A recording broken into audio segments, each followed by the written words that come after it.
if your mortgage payment has gone up as a result of the increases to Bank of Canada's overnight interest rate, and that is adding pressure on your budget, or you're finding that it's eating into the cash flow of your rental property, turning it from a positive cash flow to a negative cash flow, then I'm here today to share with you a solution, a strategy that will help you turn that negative cash flow to a positive cash flow and reduce the pressure on your monthly budget.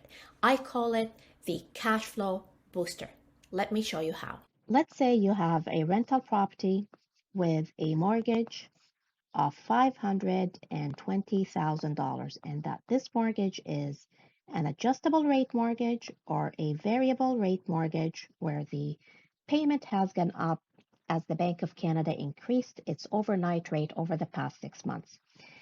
Say that the interest rate is currently at 5% and the amortization is at a 30-year M.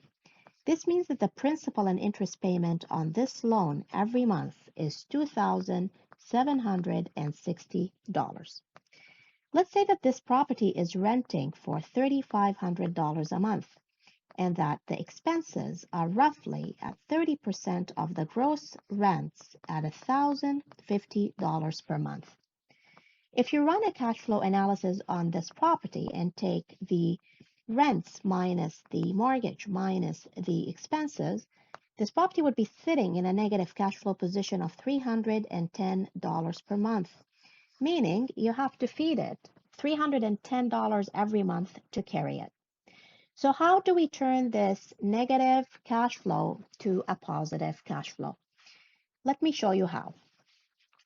Step number 1 is to see if we can set up a secured line of credit on the property. If the property has enough equity and you qualify, that would be the first thing to do. And it's important to ensure that this secured line of credit is an advanceable line of credit. Why? Because with advanceable lines, as we make a mortgage payment, the portion of that mortgage payment relating to the principal pay down would increase the line of credit limit by an equivalent amount. Also, with an advanceable line, you have the option to roll it back into a mortgage if you want to start making principal and interest payment with no requalification or penalties. So that's step number 1, to set up an advanceable secured line of credit on the property. Step number 2 is to start making the mortgage payments from that line of credit. So every month we would take $2,760 and we would make the mortgage payment. This means that we're going to have an outstanding balance on that line of credit.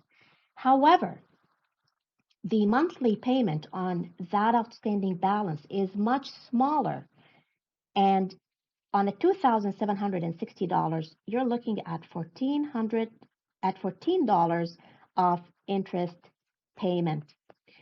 Also, as we make the mortgage payment, about $500 is the principal pay down, and that would increase the line of credit by the same amount. So let's take a look at what happens to the cash flow now. If you were to take the rents of $3,500, deduct $14 and deduct expenses, your residual is $2,436 of positive cash flow. So we've now turned the negative to a positive cash flow. But you're going to say, Dalia, how is it that we're using the line of credit to pay the mortgage? How is that helping me out? I'm going to have an outstanding line of credit balance at the end of all this. And the answer is yes. But let me show you what that translates to, and that takes us to step number 3. So fast forward 18 months from now. Let's say you're going to use this for the next 18 months. Why? Because if history repeats itself, once the Bank of Canada achieves its goals of controlling inflation and stabilizing things, they tend to remove their feet off the rate pedal, and we should start to see rates improve 18 months out. So this strategy that I'm talking about here is just a strategy to ride that cycle. So fast forward 18 months out, you're going to have an outstanding line of credit balance of $50,000. And because this is an advanceable line, the limit would have increased by $8,000 roughly. And then you're going to have $44,000 of cash in the bank account. On the $50,000, your annual interest-only payment is $250. So as you can see here, even though you're tapping into the line, the affordability is there. And this is the reason why you're accumulating a large cash flow every month. At the end of this cycle, what you can do is the following, which is step 3. You can take this cash here and clear the line, or you can call the branch and convert this line of credit back to a mortgage and start making a principal and interest payment. So as you can see here, through this strategy, you're able to reduce the pressure on your pocket, ride the cycle, accumulate a cash reserve, and at the end of it all, you can choose to clear the line with a large chunk of that cash if you don't spend it, or you can convert that line back to a mortgage. And by then, your rents should be up because rents are increasing.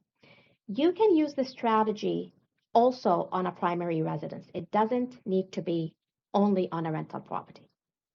If you would like to deploy the cash flow booster strategy on one or more properties, or if you simply want to have a conversation about the suitability of this strategy for you, given your plans, contact our team at info@streetwisemortgages.com.